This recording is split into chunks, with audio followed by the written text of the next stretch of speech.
the issue of the southern and the northern problems and the disaffection of the populations. So one thing that we've said is that we believe in looking at these issues that for both the northerners and the southerners, there can be a political resolution. There can be a resolution of their concerns and their grievances through this process of political dialogue, of economic reform. We think it's extremely important that we engage in that dialogue because we believe that by reaching an agreement with the people in the South and the people, the Houthis, that in fact we can significantly reduce the threat of violent extremism in Yemen and give people an opportunity to move forward positively, to change the nature of the relationship between the government and the people, to really bring about economic development and growth for the future. So all of these issues are, in our view, resolvable, and we would like to see the national dialogue, once we have an agreement on these immediate political issues, to move on to begin to tackle those harder issues of the distribution of resources and the nature of the relationship between the people in the South, the people in the North, and also resolve the Houthi rebellion. Thank you. Yes. Great pleasure.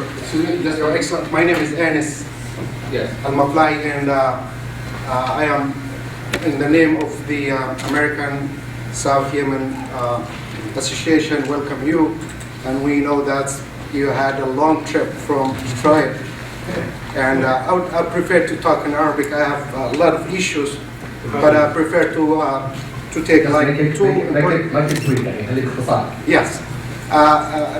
نريد نعرف نحن كأمريكان سيتيزن الموقف الأمريكي بالنسبة ما يحدث في الجنوب.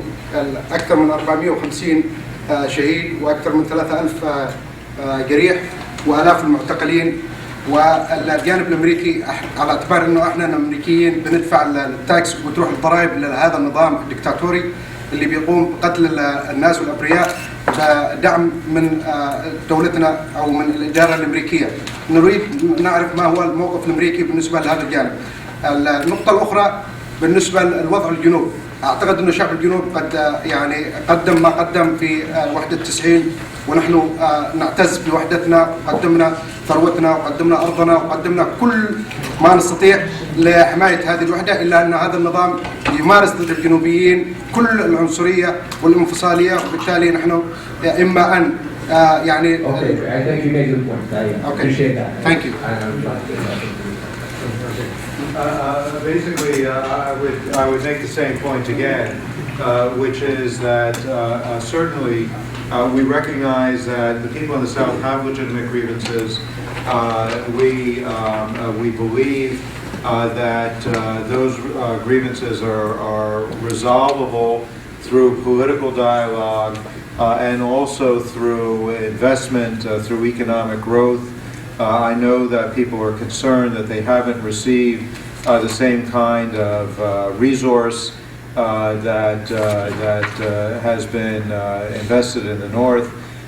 It's a positive sign that we're now looking at this Aden economic zone as one important development in the economic situation in Yemen. We can do more. We believe that there should be a good dialogue between the government and the people in the South. The Hirak, as you know, is supposed to participate in the national dialogue. We think it's important that they do that, and that we put these issues on the table and work through in a peaceful political process how to address these issues and resolve them. Thank you, Mr. Nasser. I think the grievances, it's not just the people of the southern governments, it's the grievance of all Yemenis. I mean, I think the overwhelming majority of us will agree on that issue. So we're not trying to separate. We're all Yemenis, we're trying to address all the issues. Please. Community. My question has to do with the U.S.'s approach to political reform, upholding human rights, reining in corruption, and how has that been affected by the war on terror? And how can there, or is there a plan to sort of do both? Thank you. In fact, I would say that our view is that the two things are linked, and that in fact, again, what we're trying to do is pursue two parallel tracks. One is a short-term track, and that is recognizing that we need to take steps right away, working with the Yemeni security forces, the security agencies, the law enforcement agencies, to limit the ability of Al-Qaeda and other extremist groups to operate in Yemen, to conduct attacks, and nobody suffers more from these attacks than the Yemeni people themselves. That's where most of the attacks are occurring. But to limit their ability to conduct attacks, to plan, to train, to collect money, to do other things. So that's the immediate challenge. But beyond that, recognizing that the presence of poverty and unemployment contributes to this extremist element in Yemen, and that it gives opportunities to extremist organizations like Al-Qaeda to build support and to challenge the government, that over the long term we need to address those issues as well in order to finally defeat the extremist threat. And an important element of that is political reform, and it is human rights. And certainly even in the short term, as we work with the Yemeni security forces, one of the important elements of that is to impress on the security forces the importance of being sensitive to civilian casualties, of observing appropriate behavior with civilian populations, not to unnecessarily damage property or harm individuals. And so those are all important things. But then beyond that, in order to build a strong identity between the government and the citizens, it's important that we move forward and address these issues of political reform and of human rights observance. Thank you. Sheikh Hamoud, and please tell me if you represent any organization, state so if you don't mind. Sheikh Hamoud. Just would you please, if you can explain to us, or we are very amazed about the democratic system in the West, in the Westerns, and how we can implement democracy system in our country in Yemen, and especially to change the authority peacefully between one others, not to stay forever. And how do you do the amendment about the constitution? Maybe in the future they can apply to be the president for efforts.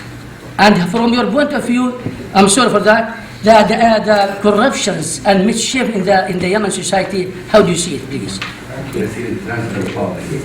And I think that in fairness, we should recognize that in the United States, in other Western societies, the development of these democratic institutions is something that's taken place over a long period of time.